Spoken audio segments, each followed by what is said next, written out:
Welcome back. Today we're going to look at solving equations with radicals. There are several techniques into solving equations that have roots, square roots, cube roots, and so on. So let's look at this simple equation where we have the square root of x plus 3 equals 5. So the first thing when you have a root equation is you want to have the root on one side and everything else on the other side. In other words, you want to isolate the root. The second thing, once you've done that, is you want to get rid of the root. If it's a cube root, you would want to cube it. If it's a square root, we want a square root. So we're going to square both sides. So if we square the square root of x plus 3 and we square 5, on the left side, when we square square root, it undoes it, as we've seen before. So we'll have x plus 3 on the left side equal to, and on the right side, we're squaring 5, that's going to give me 25. And then we subtract 3 from both sides to get x equals 22. Now you should always, with a root, because when you square equations, you don't necessarily preserve the entire property of the equation when you square both sides. So you should always check your solution. If I put 22 in here, I get 22 plus 3 is 25. I square root that, that's 5, and 5 is equal to 5. So 22 is my solution.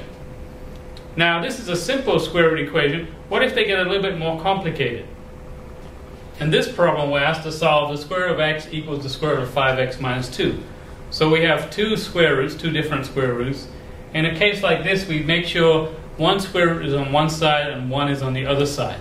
And then we do the same process where we square both sides. If I square both sides, I get the square root of x squared equals the square root of 5x minus 2 all squared. And so when we square square root, it undoes it to get x equal to 5x minus 2. And now we have a linear equation. We solve for x. In order to solve this for x, we should subtract x from both sides and add 2 to both sides. So what we end up with is 2 equals 4x, and then divide both sides by 4 to get x equals 1/2.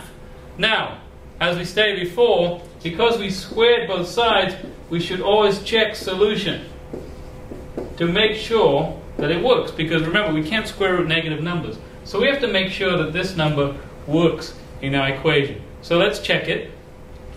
So remember, our original equation was square root of x equals the square root of 5x minus 2. To check x equal 1/2, we plug in 1/2 for x on both sides. So we want to know, is the square root of 1/2 equal to the square root of 5 times 1/2, 5x, 5 times 1/2, minus 2. So the square root of 1/2 is the square root of 1/2.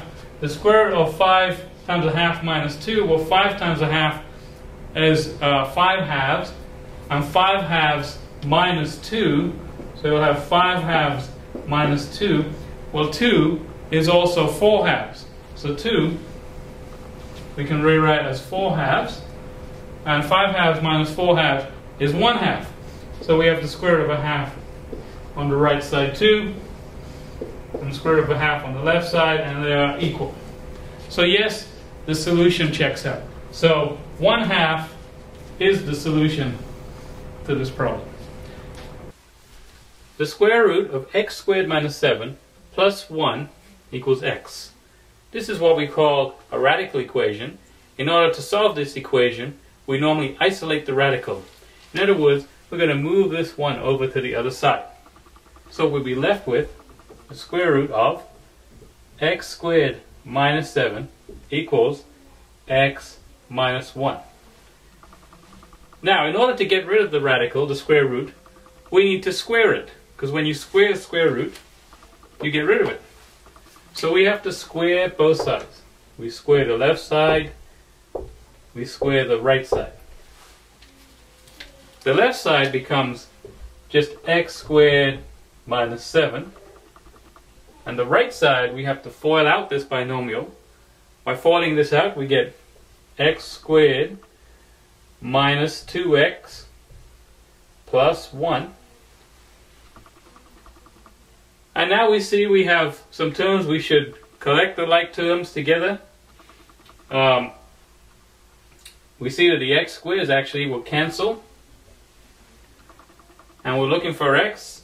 So if I subtract 1 from both sides, we get minus 8 equals minus 2x. Then divide both sides by negative 2. These will cancel here. And so we end up with x equal to 4. Now in a radical equation, you should always check your solution to make sure that it works in the equation. X equals 4. If we plug in 4 for x, we get the square root of 4 squared minus 7 plus 1. 4 squared is 16, minus 7 is 9, so we get the square root of 9 plus 1. The square root of 9 is 3, plus 1 is 4. Is 4 equal to x, which is 4? Yes. So we see this is a solution to the equation.